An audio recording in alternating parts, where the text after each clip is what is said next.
Hello and welcome to Sports Today's Morning News Wrap. I am Siddharth Gulati and I'm going to bring you all the latest updates and analysis from the sporting world. Well, basically, it's all about the season of the Indian Premier League, the 2025 season of the IPL here. And obviously, it's got off to some kind of a blistering start. And if we talk about the most recent game that took place between Mumbai Indians and Royal Challengers Bengaluru, well, RCB was successful in ending their 10-year jinx at the iconic Wankhede Stadium when they defeated Mumbai Indians and also sealed their third win in this edition of the IPL. Well, obviously, batting first, RCB did a great job. It was Virat Kohli who got them off to a blistering start there. Then it was Rajat Patidar who started a little slowly, but then towards the end he made sure that he got a quick fire 60 odd, and that was enough for RCB to get to a total in excess of 220 in response.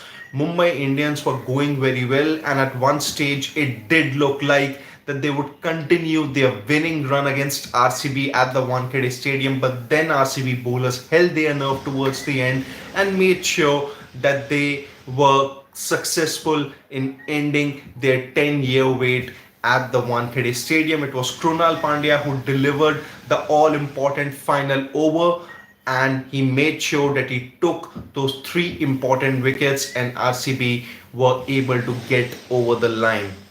So we talk about some of the things related to the match. Well, Hardik Pandya chose to not pinpoint any blame over a specific thing. It was for him. It was just about the fact that Mumbai weren't great as far as their all-round effort is concerned.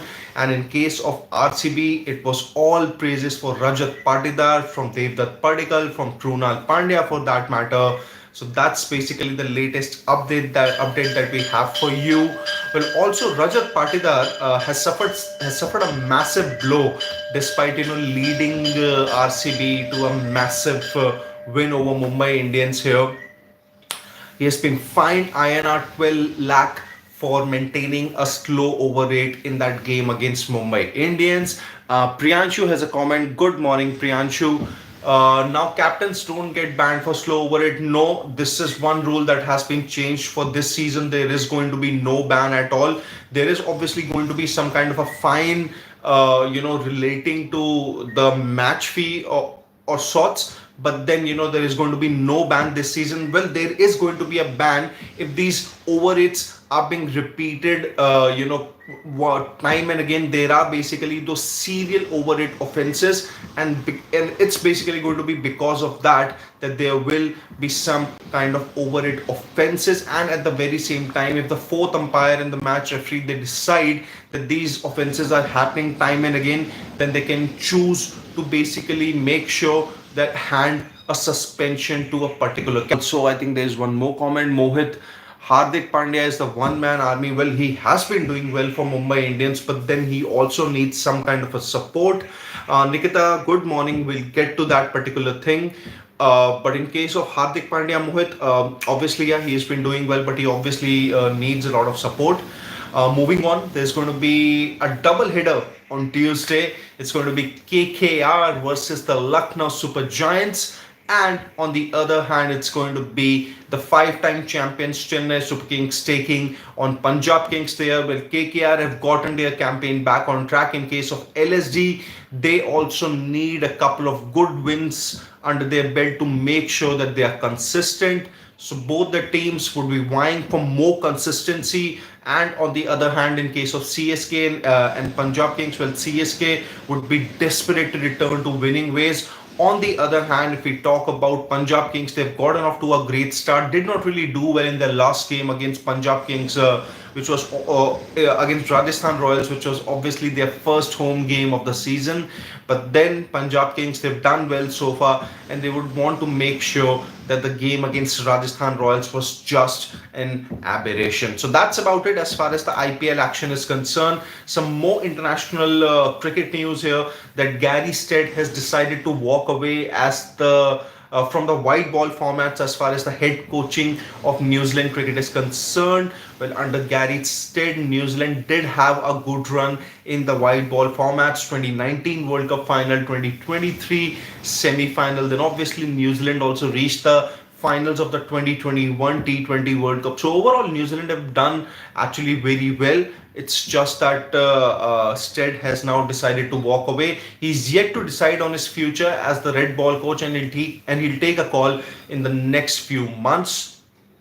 Also, Will Pucovski, the former Australia opener, has decided to retire from international cricket. He's just 27, but then he has had to take this hard decision after multiple incidents of suffering concussion, and that's why he had to make that call. He played just one test, that was against India way back in 2021. But apart from that, he could not really make any more appearances for Australia. So he's had to make that difficult call. Just a couple of comments. How many India A matches are scheduled for the England tour? Good morning, Nikita. There isn't anything decided, but obviously there. I think from what I understand, there are going to be at least maybe 2 or 3 matches for sure. Freaking awesome. Good morning. Besides Ben Duckett and Joe Root, other batters don't seem to play ODI as well. How is Harry Brooks' captaincy going to revive England ODI side? Do you think they will make any changes in the squad? I don't see England making any wholesale changes to their ODI and T20I teams, specifically ODI team also. I still feel that there is going to be an important role for Joe Root in this England ODI 11. Besides that, I think it's better to stick to the same 11 that they've had. Maybe a few changes here and there. You need a consistent bowling attack. But apart from that, I think to have a new captain just a couple of years before the ODI World Cup, I think that's a good move, because under Butler you weren't really getting those results. So good that Harry Brook is getting that go this time, because he'll get enough experience before the ODI World Cup. So from my perspective, I think it's a good decision. Nikita is also saying that she doesn't see MI, CSK and SRH making to the playoffs. I feel the same about CSK and SRH, but I still have a very strong feeling that MI will make a comeback. Um, there's one more comment. Freaking awesome. MI's openers form a big concern. Santner can play cameos, but the game has evolved. Not sure what he can do at number 8 for them. Instead of Deepak Chahar, they should bring in Reece Topley. Good decision. I think MI's openers are a big problem. Ryan Rickelton, Rohit Sharma, Will Jacks for that matter. I think they just need to get their batting order right. Maybe make a couple of changes here and there, and then see how things progress for them, because 1 or 2 more losses and MI's campaign would be all but over as far as IPL 2025 is concerned. Nikita, I'll get to your Bumrah comment very shortly. Well, I think some more news, for that matter, there's going to be more about the freestyle chess tournament that's taking place in Paris. And apart from that, I have the newspaper with me once again. Let's see, what they have to tell us. Ralte's late strike has put Mohan Bagan in the final here of the ISL. Well, that's basically an important news here. Obviously, KKR, LSG, Punjab Kings, CSK. Um,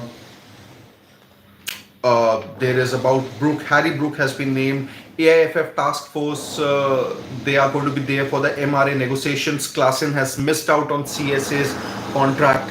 So this is the thing. Also, Rishabh Pant has recalled the advice that Ashish Nehra gave him when Rishabh Pant was struggling.